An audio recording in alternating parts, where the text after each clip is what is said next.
옆에 계신 분들과 한번 인사할까요? 사랑합니다. 네, 사랑합니다. 오늘 1부 예배 때는 정말 사랑합니다라는 소리가 너무 크게 들리더라고요. 2부보다 컸어요. 사람은 작은데. 우리 다시 한번 인사할까요? 보고 싶었습니다. 네, 보고 싶었습니다. 어떻게 지난 한 주간 사자의 권능을 품고 제자답게 살아내셨습니까? 아니면 작은 바람 앞에, 인생의 풍랑 앞에 그래 강아지처럼 사셨습니까? 오늘 본문 말씀을 보세요. 왕의 권능을 가진 제자들이 배에 올라타게 됩니다. 근데 그 배가 큰 노를 만나게 돼요. 이때 제자들의 반응이 뭔가 봤더니만 사자의 권능으로 풍랑을 맞서지를 못한다는 겁니다. 25절 마지막 부분을 보면 제자들이 그렇게 말해요. 우리가 죽겠나이다. 그게 그들의 마음의 본 모습이었던 것입니다. 풍랑 만난 제자에게는 왕의 권능이라고는 온데간데 없었습니다. 그냥 깨갱깽거리는 강아지 같은 권능으로, 모습으로 세상을 마주하고 있었던 겁니다. 풍랑이라는 현실 앞에 우리는 이렇게 쉽게 무너지게 되어 있습니다. 이게 혹시 우리 모습 아닙니까? 교회에서 아멘하고 찬송하고 권능을 말했지만 정작 월요일 아침에 받아든 통지서 앞에, 화요일에 들려온 청천벽력 같은 진단 앞에, 수요일에 터진 자녀들의 문제 앞에 우린 너무 쉽게 무너져 버리고 마는 것입니다. 진짜 영성은 교회에서의 다짐이나 아멘의 소리의 크기가 아닙니다. 삶에서 만난 풍랑 속에서 우리의 진짜 영성이, 진짜 권능이 드러나게 된다는 겁니다. 오늘 말씀을 가만히 한번 보세요. 오늘 본문의 주인공이 누구라고 생각하세요? 풍랑 만나 죽겠다 소리치는 제자들입니까? 아니면 그 풍랑 속에서도 평안히 주무시는 왕의 여유를 가진 예수님일까요? 팀 켈러가 이런 말을 합니다. 참 귀한 말인데, 믿음은 풍랑이 없는 곳으로 가는 것이 아니라, 그 다음 한번 읽어볼까요? 시작. 풍랑보다 크신 그분을 내 배에 모시는 것이다. 너무 귀한 말이잖아요. 오늘 이 말씀을 통해서 당신의 정체성을 다시 한번 확인할 수 있었으면 좋겠습니다. 우리는 풍랑보다 크신 그분을 내 인생에 모시고 사는 사람들인 것입니다. 우리는 결코 풍랑에 휩쓸려 죽을 자가 아니라는 거예요. 오늘 말씀을 통해서 내 삶을 뒤흔드는 모든 무질서와 풍랑이 왕의 권능 앞에 굴복하고 잠잠하게 되는 역사가 일어나기를 주님의 이름으로 축원합니다. 오늘 본문 23절을 보면요, 제자들이 주님을 따라갔다라는 표현이 등장을 하거든요. 이게 무슨 말이냐 하면 제자들이 주님의 말씀에 순종해서 그 배에 올라탔다고 성경이 말씀해주고 있더라는 겁니다. 근데 그 순종의 결과가 24절에 뭐라고 말씀을 하고 있어요? 24절 한번 읽어볼까요? 시작. 바다에 큰 노을이 일어나 배가 물결에 덮이게 되었으니. 우리가 깨달아야 될 영적 진리는 순종의 길에도 풍랑을 만난다는 겁니다. 말씀대로 순종했음에도 인생의 위기를 만나게 된다는 거잖아요. 인생의 풍랑은 우리가 뭔가 잘못해서 찾아오는 게 아니라는 겁니다. 왕의 자녀로 살아가는 우리 모두에게 허락된 인생의 필수 과목이라고 성경이 말씀을 하고 있는 거죠. 24절에 큰 노을이라는 이 말이 헬란말로 세이스모스라는 말을 쓰고 있어요. 근데 이 단어는 그냥 파도를 말하는 게 아니라 지진이나 땅의 흔들림을 말하는, 이 무슨 해일이 일어난 것 같은 지진이었다고 성경은 얘기를 하고 있는 겁니다. 마태복음 27장에서 예수님이 운명하실 때 지진이 일어났다 그러잖아요. 28장에 무덤 문이 열릴 때 지진이 일어났다, 그런 표현이 있거든요. 근데 다 세이스모스라는 똑같은 단어를 쓰고 있는 겁니다. 그냥 파도가 아닌 거예요. 그냥 높은 파도를 의미하는 것도 아닌 겁니다. 지금 제자들이 만난 풍랑은 인생의 요람이 흔들릴 만큼의 영적 지진이었다고 성경은 우리에게 도전하는 것입니다. 생각해 보십시오. 좋은 날에 누가 사자인지 강아지인지 구별됩니까? 그냥 여기서 아멘하고 찬송하고 예배하면 누가 진짜 왕의 권능을 가진 사자인지 아니면 강아지처럼 사는지 그 구별되지 않으시잖아요. 평상시에는 모두가 왕의 권능을 가진 것처럼 여기에 멋있게 앉아있고 마음에 와닿는 말씀을 하면 아멘하며 다짐하고 결단하고 예배당을 나가는 거 아닙니까? 근데 인생의 요람을 뒤흔드는 풍랑이 올 때 그때 진짜 영성, 내가 사자인지 강아지인지 드러나게 된다고 오늘 성경이 말씀을 하고 있는 거예요. 풍랑은요, 우리 안에 숨겨져 있던 영적 민낯을 보여주는 거울입니다. 그래서 풍랑이 귀한 거예요. 고로 우리의 삶의 문제들은 사실 당신이 사자인지 강아지인지를 증명할 수 있는 시험대라고 오늘 예수님이 말씀을 하고 계신 거죠. 그럼 풍랑은 저주가 아닙니다. 풍랑은 나쁜 것도 아니에요. 내가 지금까지 말로만 아멘하며 믿어요라고 고백했던 그 믿음의 고백을 증명해낼 수 있는 하나님의 테스트였다고 이야기를 하고 있는 거죠. 풍랑은 엄밀히 말해서 우리를 침몰시키기 위해 온 게 아니라는 겁니다. 당신 안에 잠자고 있는 사자의 권능을 깨우기 위함이라는 거죠. 유치원 다니는 제 막둥이 딸 진이가 아침에 잘 못 일어나요. 그 아침만 되면 난리입니다, 난리. 진아, 유치원 가자. 집에 있는 고양이까지 놀라가지고 펄쩍펄쩍 뛰어다녀요. 그러니까 아침이 되면 집이 개판이 돼, 아니 고양이판이 되는 거예요. 근데 그 못 일어나는 아이의 귀에 알람을 갖다 들이대는 거죠. 그 평온한 아침에 온 세상이 뒤흔들리는 풍랑처럼 알람 소리가 들리는 거예요. 이겁니다. 풍랑은요, 영적 알람이에요. 영적 알람. 잘 다스리면 엄청난 영적 도전이 된다는 겁니다.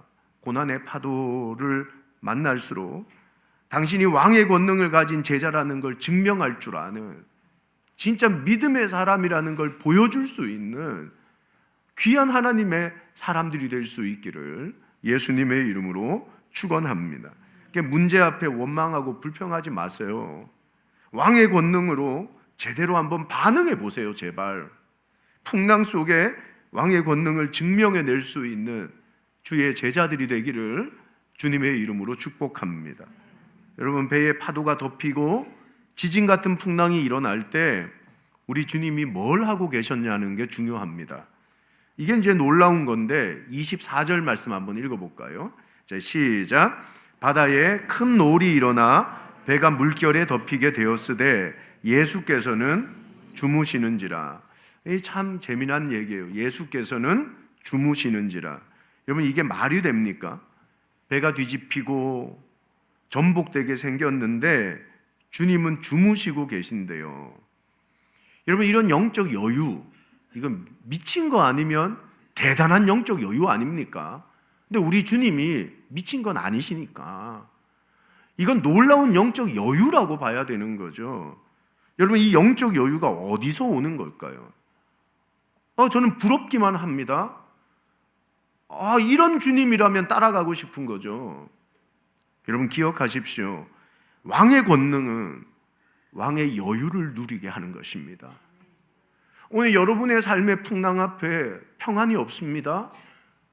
여유가 없습니다. 왜입니까? 권능을 잃어버렸거든요. 권능으로 살지를 못하거든요. 오늘 그 얘기를 하고 계신 겁니다. 진짜 여유는 상황이 좋아서 오는 게 아니잖아요. 내가 상황을 장악하고 있을 때 오는 게 영적 여유의 특징 아닙니까? 여러분, 이 여유는요, 당신의 만물의 주인이며 만왕의 왕이라는 분명한 자기 확신이 그 속에 있다는 증거라고 저는 생각하는 겁니다. 여러분, 이거예요. 우리가 풍랑 속에 두렵고 불안한 건 풍랑보다 크신 그분이 내 인생의 배에 타고 계신다는 자기 확신이 없는 거 아닙니까? 풍랑이는 어느 날 내 인생의 배에 올라타고 계신 주님이 안 보이는 겁니다. 볼 수가 없는 겁니다. 그분이 정말 계실까? 그 내 안에 확신이 무너지게 돼버렸다는 거죠. 25절 26절 말씀 읽어봅시다. 자, 시작. 그 제자들이 나와 깨우며 이르되 주여 구원하소서, 우리가 죽겠나이다. 예수께서 이르시되 어찌하여 무서워하느냐? 믿음이 작은 자들아. 제자들은 비명을 지르면서 예수님께 찾아옵니다. 그때 주님 뭐라 그럽니까? 어찌하여 무서워하냐? 이 무서워하다라는 말이 헬란 말로 데일로이라는 말을 쓰거든요. 이 단어는 그냥 공포를 느꼈어 이런 말이 아닙니다. 데일로이는 지켜야 할 자리를 지키지 못하는 비겁함, 겁쟁이라는 뜻을 가지고 있는 단어입니다. 성경에서 이 단어를 쓸 때는 타령한 군인, 믿음을 배신한 배신자, 그런 사람들을 가리킬 때 데일로이라는 말을 쓰고 있는 거죠. 주님은 지금 제자들이 무서워하는 감정이 얼마나 크냐를 묻고 계신 게 아니면 얼마나 무서웠어? 라는 걸 말하는 게 아닙니다. 뭐라고 말씀하시는 거예요? 사자의 권능을 가진 제자가 왜 자기 확신 없이 말이야, 네 인생의 한가운데 이 풍랑보다 큰 하나님이 계시다는 자기 확신을 잃어버린 채 겁쟁이처럼 타령병처럼 도망가냐 이겁니다. 그들의 믿음을 꼬집고 계신 거 아닙니까? 사랑하는 여러분, 어떤 순간이든 사자의 권능을 잃어버린 성도는 왕의 여유를 잃어버립니다. 평안이 없습니다. 어떤 목사님이 그런 말을 하더라고요. 두려움의 크기는 왕의 임재를 망각한 크기와 같다 그랬습니다. 한번 읽어볼까요? 시작. 두려움의 크기는 왕의 임재를 망각한 크기다. 여러분, 그러니까 두려움은 자기 확신의 상실인 것입니다. 주님이 내 안에 계신 걸 잃어버린 것입니다. 그들의 눈에는 나를 삼키려는 풍랑만 보이죠. 풍랑의 주인이신, 그 풍랑보다 크신 그분이 내 안에 계신다는 걸 볼 수가 없었던 겁니다. 어떤 상황이든 왕의 여유를 경험하기를 원하십니까? 그럼 우리 속에 파도 치지 않는 인생을 사는 사람이 누가 있습니까? 풍랑 없는 삶을 사는 사람이 누가 있습니까? 오늘도 울렁거리는 마음으로 이 자리에 오셨을 거 아닙니까? 자기 확신을 가지는 예배가 되기를 주님의 이름으로 축복합니다. 주님이 내 인생의 배에 오르셨고 내 배의 키를 잡고 계시고 그분은 내 인생의 몰아치는 풍랑보다 크신 분이다. 이 분명한 내적 자기 확신과 믿음에 붙들릴 때 우리는 비겁한 타령병이 아니라 거친 파도, 날 향해 와도 주와 함께 날아오르는, 아멘이세요? 이 은혜를 경험하며 매일을 살아가게 되는 것입니다. 믿는 자, 안 믿는 자는 이게 다른 거예요. 안 믿는 사람들은 풍랑 없는 호수를 평안이라 말합니다. 근데 믿는 우리는 풍랑 속에서도 누리는 평안을 평안이라 말하는 겁니다. 뭐가 진짜 평안입니까? 풍랑 없는 호수를 사는 게 평안입니까? 풍랑 일어나는 한가운데서도 평안을 누리는 게 진짜 평안입니까? 우리 구주가 주인 되는 삶은 그런 것입니다. 세상이 말하는 것과는 질이 다르고 그레이드가 달라요. 풍랑 없는 삶을 요구하지 말고 풍랑 속에서도, 풍랑 없을 수 없으니까요, 풍랑 속에서도 감당할 수 없는 왕의 여유와 그 평안이 여러분을 사로잡는 역사가 일어나기를 주님의 이름으로 축복합니다. 사업이든 재정이든 자녀든 건강이든 관계든 내일의 문제든 숨이 턱턱 막히잖아요. 어떻게 살까? 근데 그 속에서 왕의 여유를 누리는 성도가 별로 없더라고요. 다 세상같이 반응하더라고요. 죽었어, 망했어, 큰일 났어. 왕의 권능을 품은 자답게 왕의 여유를 누릴 줄 아는, 그 평안을 누릴 줄 아는 주의 제자들이 되기를 소망합니다. 참 좋아하는 찬송이 찬송가 406장이에요. 고난 내 영혼 편히 쉴 곳과 풍랑이로도 안전한 포구, 폭풍까지도 다스리시는 주의 영원한 팔 의지해. 주의 영원하신 팔 함께하사 항상 나를 붙드시니 어느 곳에 가든지 요동하지 않음은 주의 팔을 의지함이라. 이 찬송의 작사자가 페니 크로스비입니다. 여러분, 페니 크로스비 여사 얘기는 많이 들어서 아시지요? 태어난 지 6주 만에 의료사고로 돌팔이의 의사가 잘못 만져서 시력을 잃어버립니다. 평생 앞을 보지 못하는 삶을 살아요. 한 살에 아버지가 죽었고 11살에 실질적 보호자였던 정말 사랑했던 할머니가 죽었습니다. 그냥 이분의 삶은 세이스모스예요. 지진이에요. 매일이. 어떻게 삽니까? 근데 찬송의 가사를 보세요. 풍랑이 일어도 안전한 포구, 폭풍까지도 다스리신 주의 영원한 팔 의지, 주의 영원하신 팔 함께 하사 항상 나를 붙드시니 어느 곳에 가든지 요동하지 않음은 주의 팔을 의지합니다. 이분은 분명한 내적인 자기 확신 속에 믿음을 고백하는 거 아닙니까?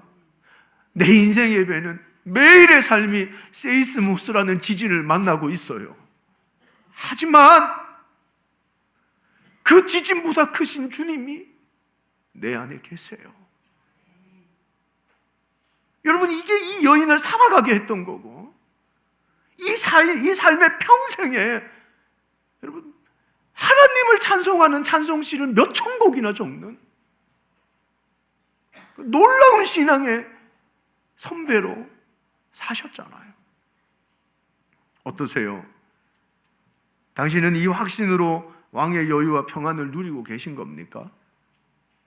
여전히 풍랑 속에 불안하고 죽을 것 같은 두려움에 붙들려 계신 건 아닙니까?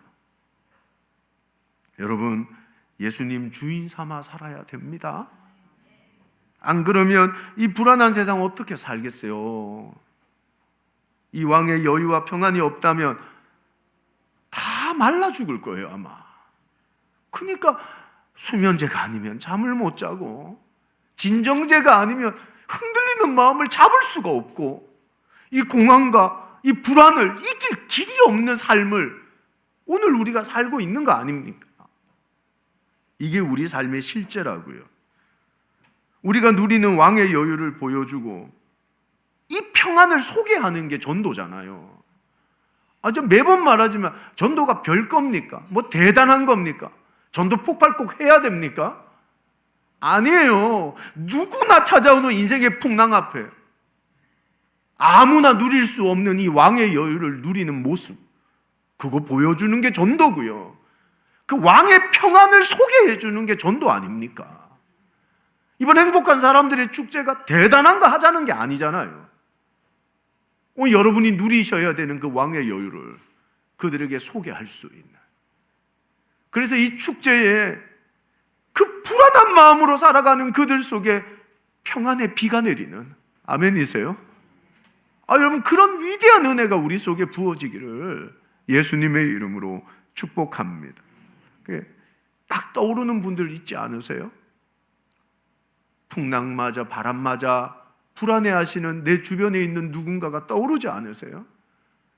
오늘 태신자로 꼭 품으세요. 그들이 우리가 품어야 되는 태신자인 거예요.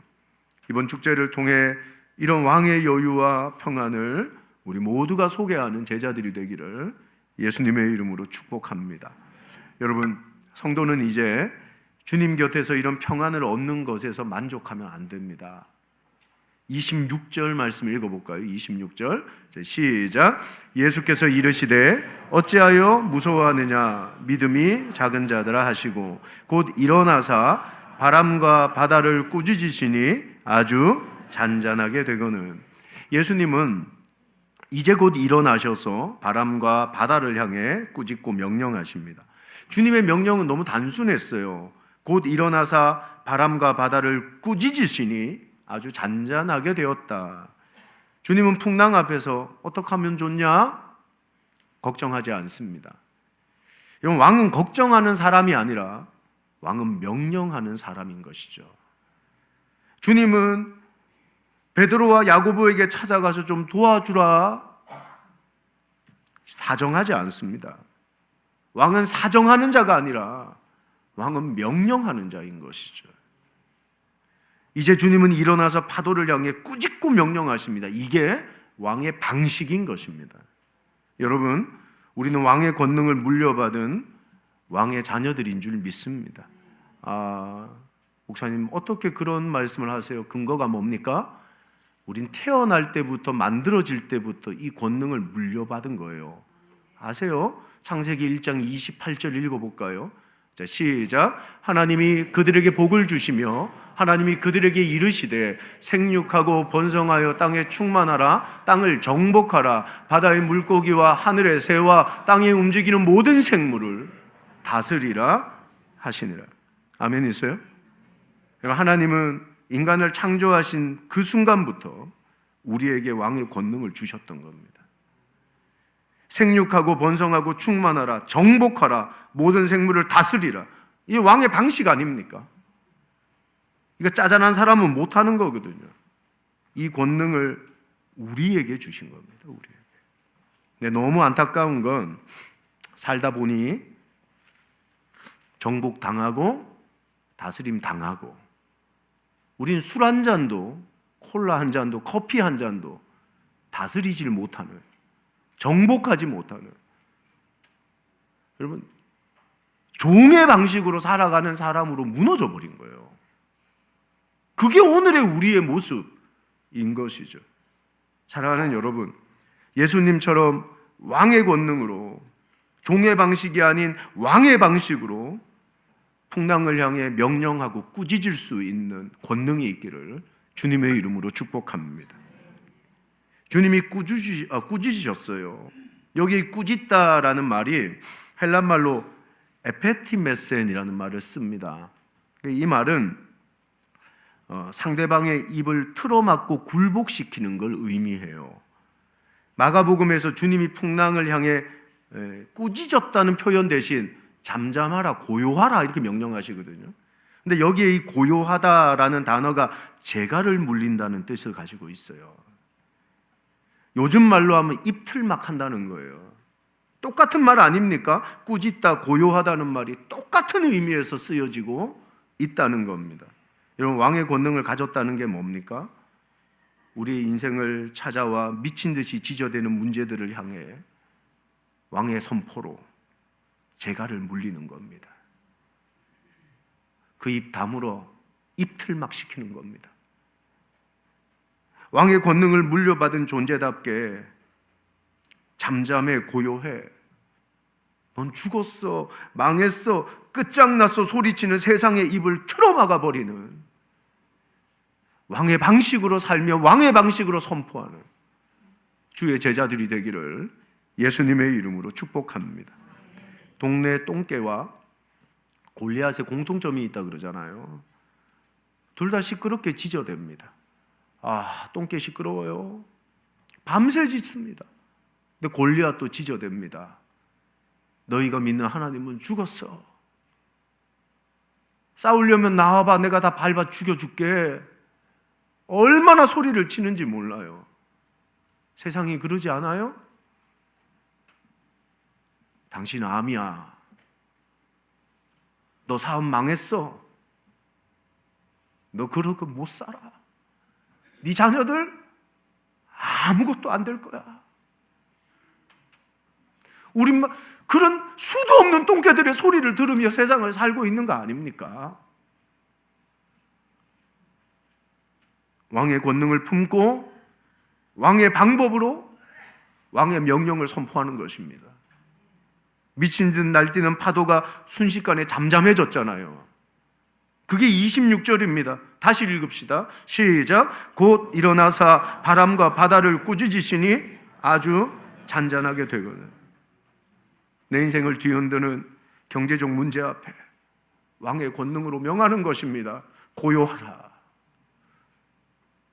내 인생을 뒤흔들어 놓는 자녀들의 문제 앞에 왕의 권능으로 도전하는 겁니다.